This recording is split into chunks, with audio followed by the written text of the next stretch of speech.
Ya estamos iniciando. Tenemos aquí al maestro Carlos Martis, desde Belice, ¿cierto, maestro?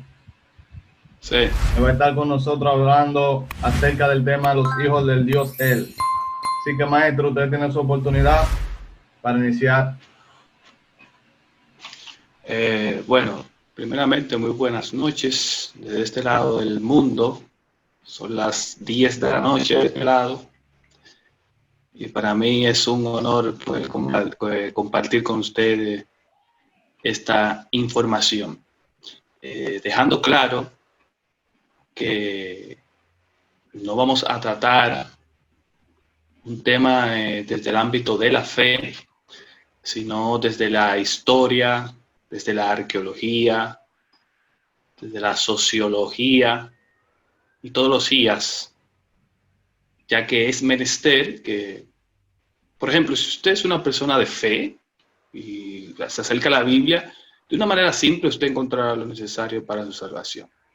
Ahora, cuando usted quiere ya profundizar en lo que es la Biblia, pues entonces la fe no basta.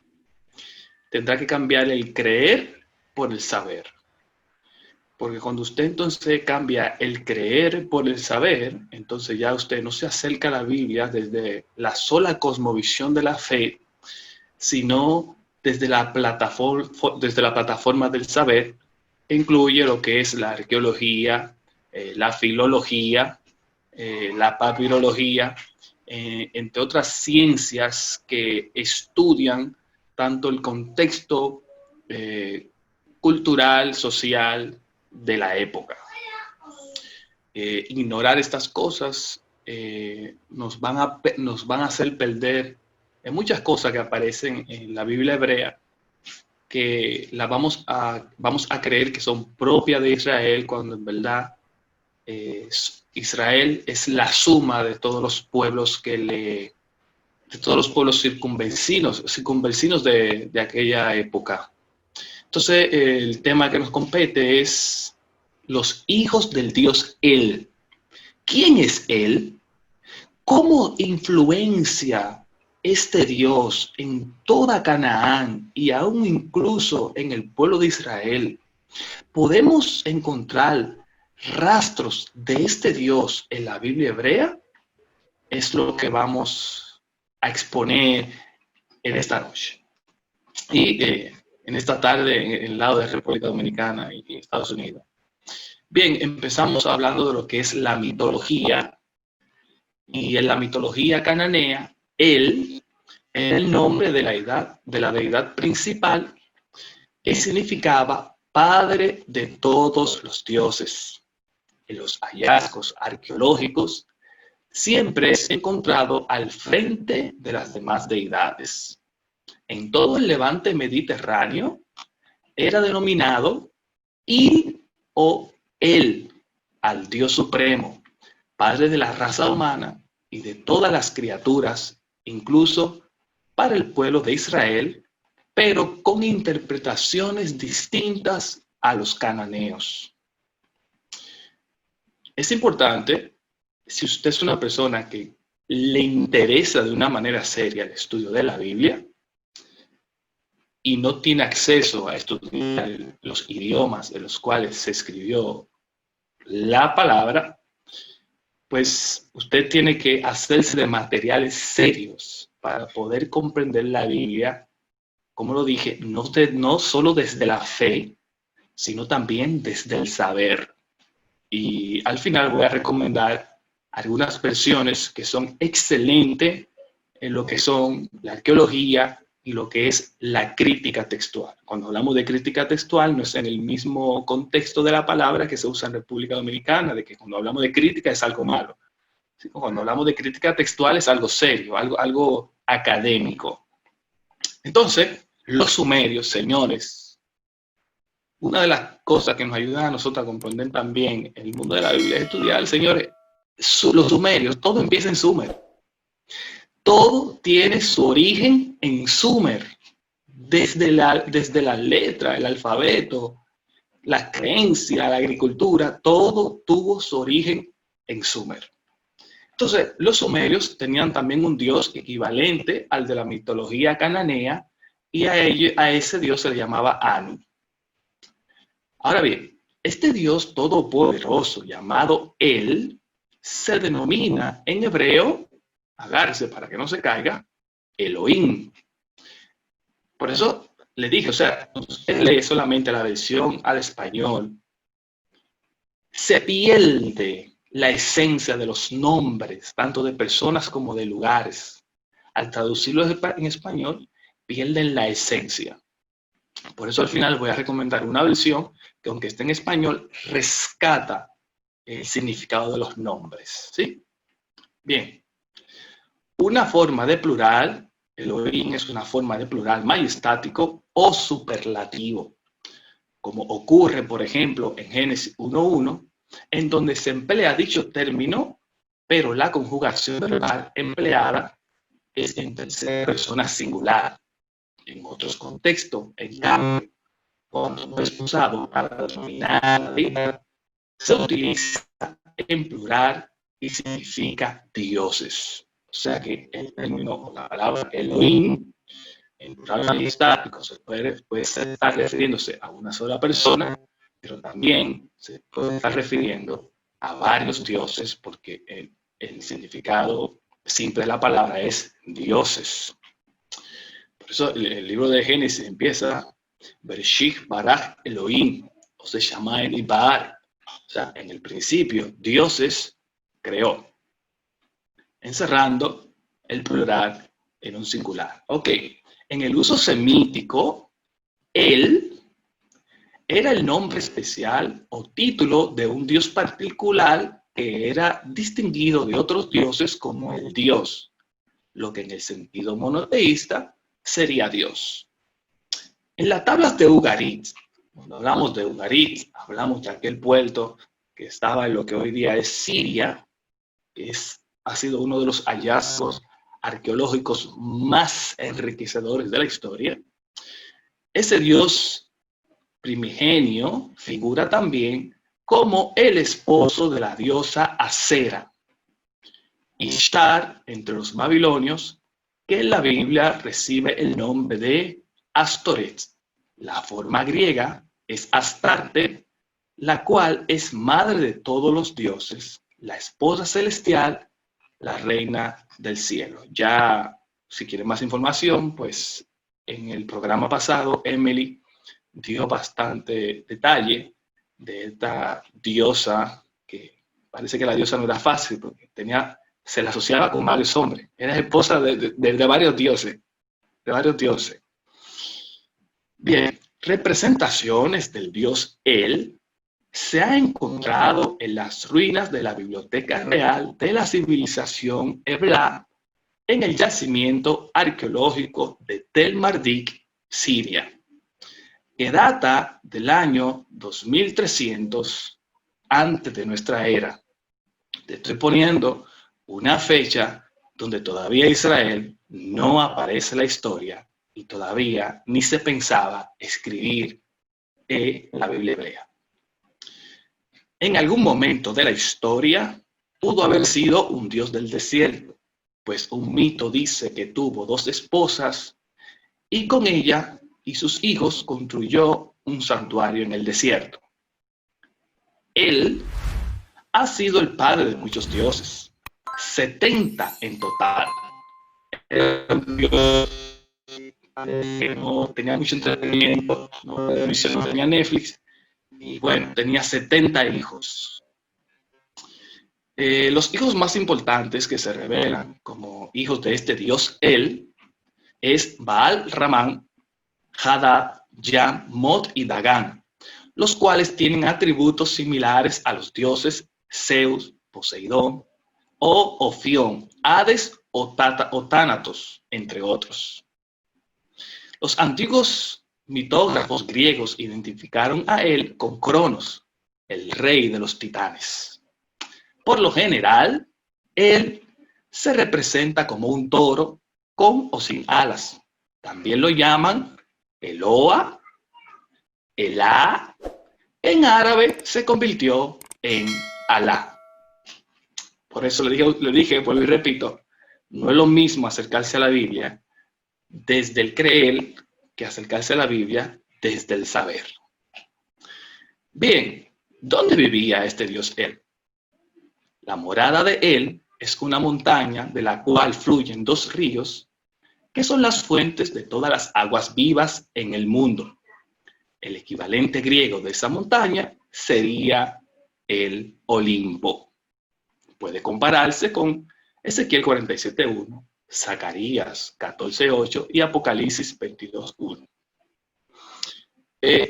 Recuerden que se creía que los dioses moraban en las montañas.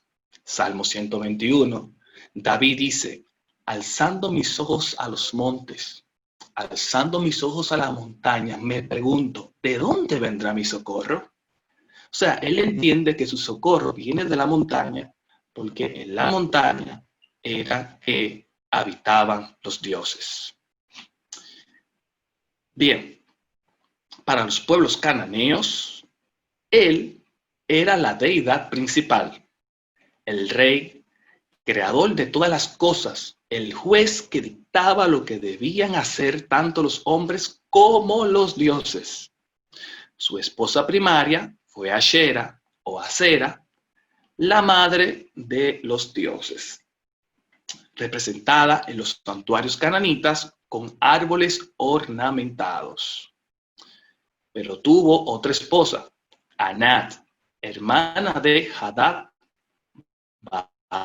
Baal-Ramán, que es el señor del trueno. Esta última era llamada la amante de los dioses. Esta no era fácil, esta diosa. Ambas eran diosas de la fertilidad. Para los cananeos, él, se puede confundir con él, pero cuando digo él, que pongo ese acento, me estoy refiriendo al Dios. Él es el padre de la divina familia y presidente de la asamblea de los dioses en el monte de la reunión. Ponga atención a este cúmulo de información, porque le voy a aclarar ciertas cosas que están en la Biblia que tal vez les tenga más sentido cuando usted entienda lo que le estoy diciendo. Ya le cité el Salmo 121 de por qué David dijo, alzaré mis ojos a los montes, ¿de dónde vendrá mi socorro? ¿De dónde? Del monte. Donde se les reveló Dios a los hebreos, en la cima del monte, porque se creía que los dioses habitaban en los montes. Decíamos que él era el padre de la divina familia, así lo consideraban los cananeos, y presidente de la asamblea de los dioses en el monte de la reunión. Esa palabra no se le puede olvidar. Es llamado toro por su fuerza y potencia creativa. Es, darse por favor, para que no se caiga, es el anciano de días, la roca de las edades. Está representado en una roca en Shara, antiguo Ugarit en Siria, de estas maneras. O sea, ese anciano de día lo encontramos luego en el libro de Daniel.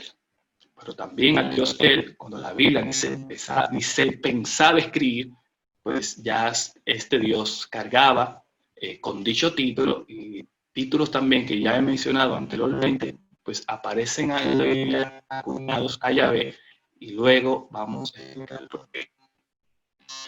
Lo mismo es llamado creador de todas las cosas creadas, aunque algunos lo traducen como dador de potencia. Y hay una pausa de misterio con el toro ese, porque también, aunque era representado como un dios, recuerden que también los egipcios tenían una deidad que era representada como un toro, que era el toro Apis. Luego Aarón, cuando quiso hacer una representación del dios que lo sacó de Egipto, lo representó con un toro. Cuando Jeroboam tomó el trono en el reino del norte, para que el pueblo bajando a Jerusalén no se desviase, creó un toro en Gad y otro toro en Betel, y le dijo, Israel, he aquí vuestros dioses que los sacaron de Egipto. Usted se pone a pensar, ¿y cómo sin más esta gente creyeron que ese Dios que creó Jeroboam fue que lo sacó de Egipto? ¿No será que allá en Jerusalén también había una imagen que representaba al mismo toro? Se lo dejo de tarea. Bien. En las dos inscripciones halladas en Ugarit hoy Ras Shamra, él es retratado como un dios frío y distante. Al ser un frío y distante, por ejemplo, los hindúes hoy en día creen en muchos dioses, pero ellos creen que hay una divinidad principal. Hay una divinidad principal que es el creador de todos los dioses a los cuales ellos sirven. Por eso fue, al él ser un dios frío, que el protagonismo se lo tomó ¿quién? Baal y Asherah. Emily lo explicó ya en el programa pasado. ¿Por qué Baal y Asherah eran dioses más cercanos que el mismo Dios él? Recuerden que estos eran pueblos que vivían de la agricultura. Y Baal era el dios del trueno. Baal era venerado como el dios de la lluvia, mientras que Asherah era venerada como la diosa de la fertilidad, la diosa madre de la tierra, como sería venerada, creo que en Perú, como la Pachamama, la reina madre, la reina de la fertilidad. Bien, en el flujo de los dos ríos, posiblemente el Edén, de donde un río fluía para formar los ríos Tigres, Éufrates y Gijón y Pisón, tal como describe el Edén de la Biblia. Aparte de ser llamado el creador, él también era llamado el bondadoso, el compasivo en los mitos ugaríticos. Esas dos palabras que frecuentemente aparecen en la Biblia, Dios misericordioso, compasivo, también sucede en lo que es en el Corán de los musulmanes. Esas son una palabra que la repiten un sinnúmero de veces que hasta hastian.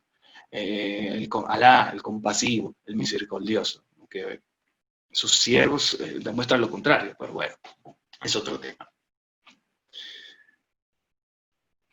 Estos títulos, como dije, también aparecen luego en lo que se iba a llamar la Biblia hebrea.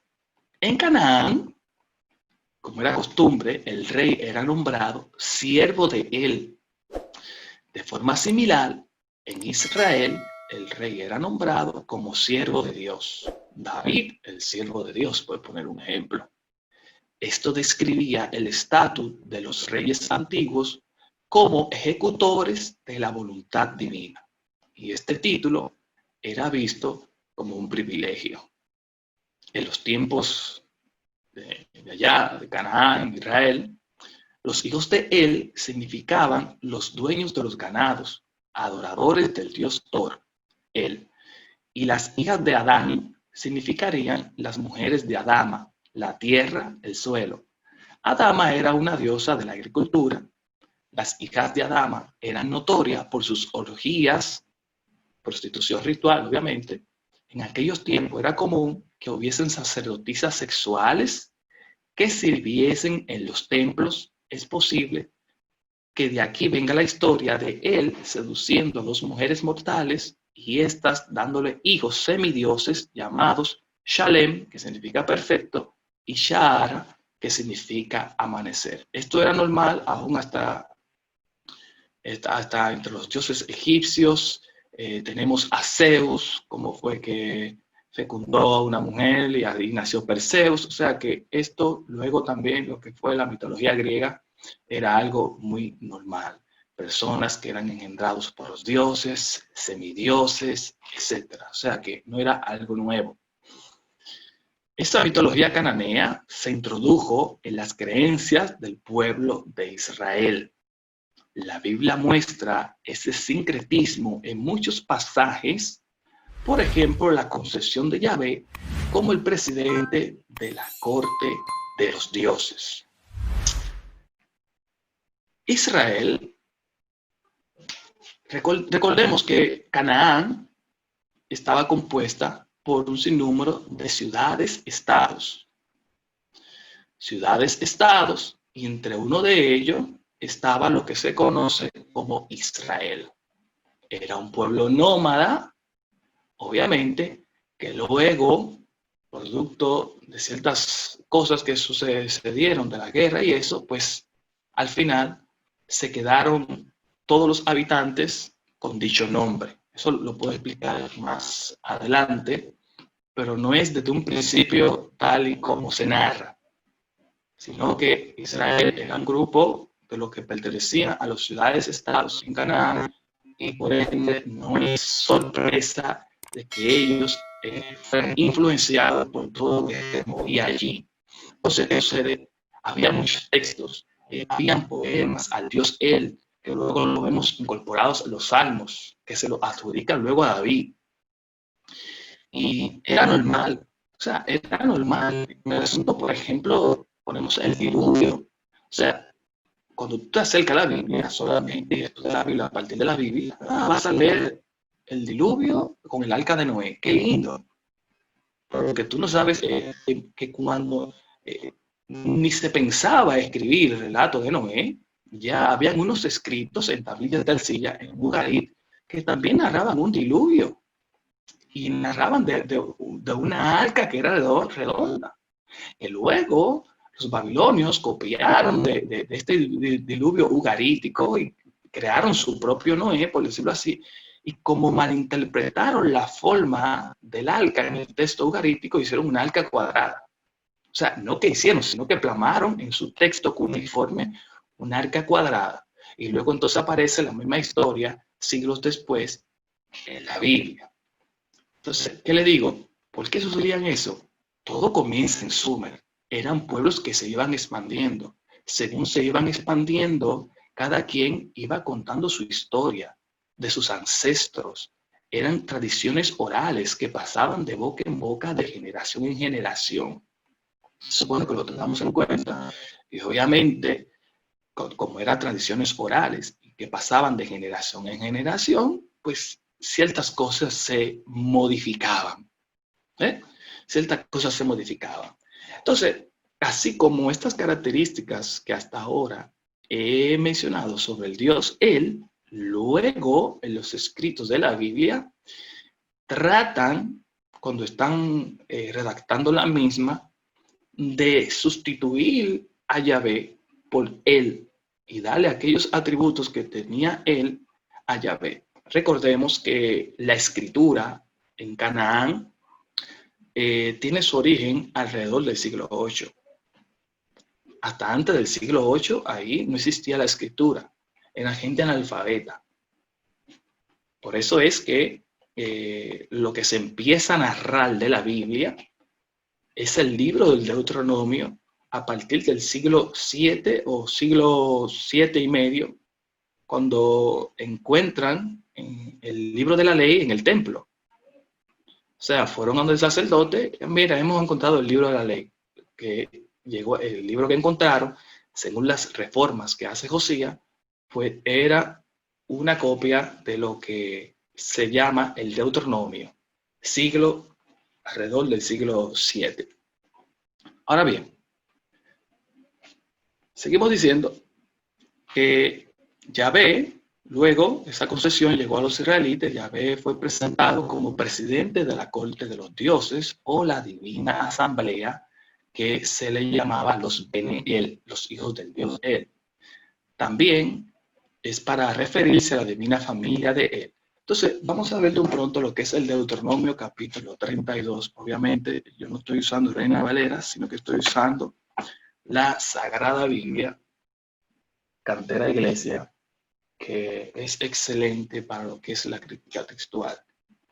Si usted compra una Biblia que hable de teología, pues bueno, es teología. Pero cuando usted compra una Biblia con la crítica textual, usted se vaya a lo que es la academia, que es la evidencia.